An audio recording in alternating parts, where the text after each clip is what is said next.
When we think of places you might find life, we typically think of the Goldilocks zone around a star, where water would be liquid in its natural state. And if you get a little too close to the star, heat would evaporate the water and you don't have it anymore, it's gone. Too far away, it would freeze. And neither of those states of H2O are useful to life as we know it. We need liquid water. So you can establish this green zone, this habitable zone, this Goldilocks zone, where if you find a planet orbiting there, hey, there's a good chance it could have liquid water. Let's look there first for life as we know it. Now, it turns out that this source of heat, of course, is traceable to the sun. And if you go farther out, everything would or should be frozen, all other things being equal. But Europa, a moon of Jupiter sitting well outside of the Goldilocks zone, is kept warm. Not from energy sources traceable to the sun, but from what we call the tidal forces of Jupiter itself. So Jupiter and surrounding moons are actually pumping energy into Europa.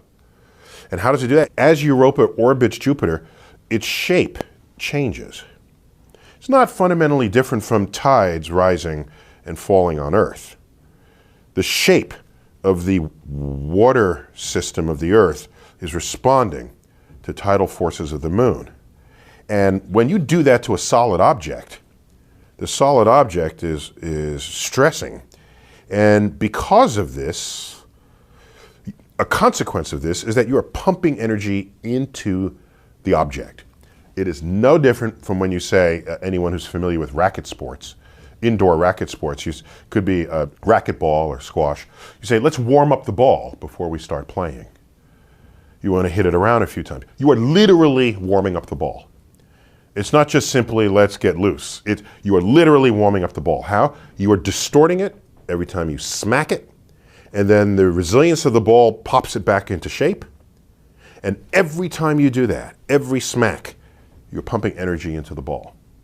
It's not fundamentally different from what's going on in orbit around Jupiter. So you have this frozen world, Europa, completely frozen on its surface. But you look at the surface and there are cracks in the ice. There are ridges in the ice where there's a crack and it shifted and then refroze. So this ridge has a discontinuity in the crack and then continues in another place. So what this tells you is that Europa cannot be completely frozen, because if it were, nothing would be moving. You look at the surface of Europa, the frozen surface, there are like ice chunks that are like shifted and refrozen and shifted again. It looks just like if you fly over the Arctic Ocean. Fly over the Arctic Ocean in the winter, these are ice sheets that are breaking and refreezing all the time. It's the same signature as that. So all of us are convinced that beneath this icy surface is an ocean of liquid water. And there's no reason to think it wouldn't have been liquid for billions of years.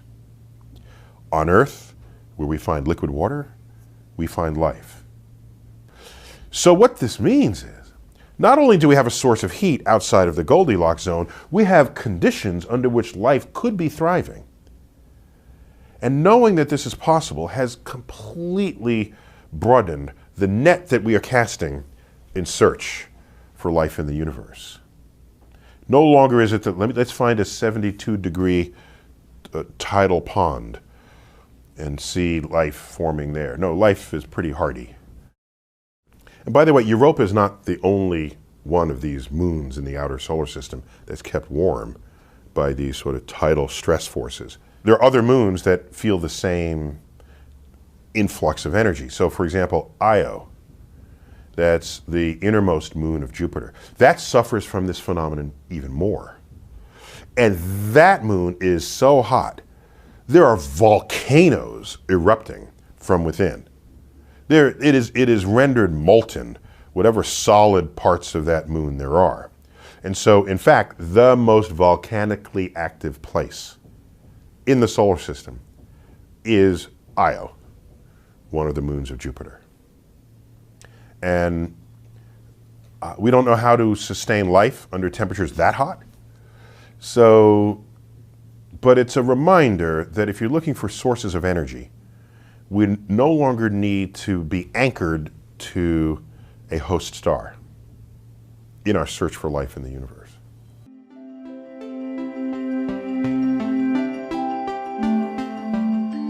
The question isn't about whether dark matter exists or not. What's going on is when we measure gravity in the universe, the collective gravity of the stars, the planets, the moons, the gas clouds, the black holes, the whole galaxies, when we do this, 85% has no known origin. So it's not a matter of whether dark matter exists or not.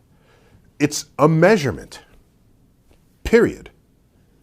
Now, dark matter is not even what we should be calling it, because that implies that it's matter. It implies we know something about it that we actually don't. So a more precise labeling for it would be dark gravity. Now, if I called it dark gravity, are you going to say, does dark gravity really exist? I say, yeah, because 85% of the gravity has no known origin. There it is. Let's figure out what's causing it. The fact that the word matter got into that word is forcing people to say, well, I have another idea. I bet it's not matter. It could be something else. We're overreacting to a label that overstates our actual insights or knowledge into what it is we're describing. And then I just joke, we should just call it Fred. Fred or Wilma. Something where there is no reference to what we think it is, because in fact, we have no idea. So here's how you actually measure the stuff. In a galaxy, which is the smallest aggregation of matter where dark matter manifests. So you look how fast it's rotating, and we know from laws of gravity, first laid down by Johannes Kepler and then enhanced and given further detail and deeper understanding by Isaac Newton. You write down these equations and say, oh, look how fast it's rotating. You invoke that rotation rate in the equation, and out the other side says how much gravity, how much mass should be there attracting you. And the more mass that's there, the faster we expect you to be orbiting. That kind of makes sense. So when you do this calculation on a galactic scale, we get vastly more mass attracting you than we actually can detect. I'm adding up stars, gas clouds, moons, planets, black holes. Add it all up. It's a fraction of what we know is attracting you in this orbit. And we cannot detect the rest. And so we hand it this title, dark matter. Understandably, I suppose, but it implies that we know that it's matter, but we don't. We know we can't detect it in any known way, and we know it has gravity. So it really should be called dark gravity. I think the over-under on what dark matter might be today, I think we're all kind of leaning towards a family of particles, subatomic particles, that have hardly any ability to interact with the particles we have come to know and love, quote, ordinary matter. And that would make it matter, dark matter as we've all been describing it. And it's not a weird thing that you could have a particle that doesn't interact with our particles within our own family of particles. There are examples where the interaction is very weak or non-existent. You might have heard of neutrinos. This is a ghost-like particle that permeates the universe and hardly interacts with familiar matter at all. Yet it is part of our family of particles that we know exist and that we can detect and interact with.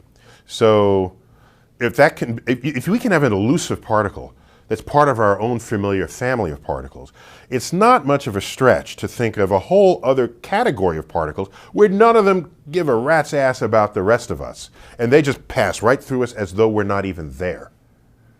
Now, here's what's interesting about dark matter. We know it doesn't interact with us, except gravitationally. By the way, what do I mean by interact? Does it bind and make atoms and molecules and solid objects? No, it does not interact with us in any important known way. But it also doesn't interact with itself. That's what's interesting. So if it interacted with itself, you can imagine finding dark matter planets, dark matter galaxies. Because to interact with yourself is what allows you to accumulate and have a concentration of matter in one place versus another. These are the atomic bonds and the molecular bonds that create solid objects. And if particles do not interact with one another, they just pass through, you just have this zone of mass, not really doing anything interesting. So dark matter not only doesn't interact with us, it doesn't interact with itself. And that's why when we find dark matter across the universe, it's very diffusely spread out. It's like over here. It's not in this one spot and look at this concentration. No, that's not how that works.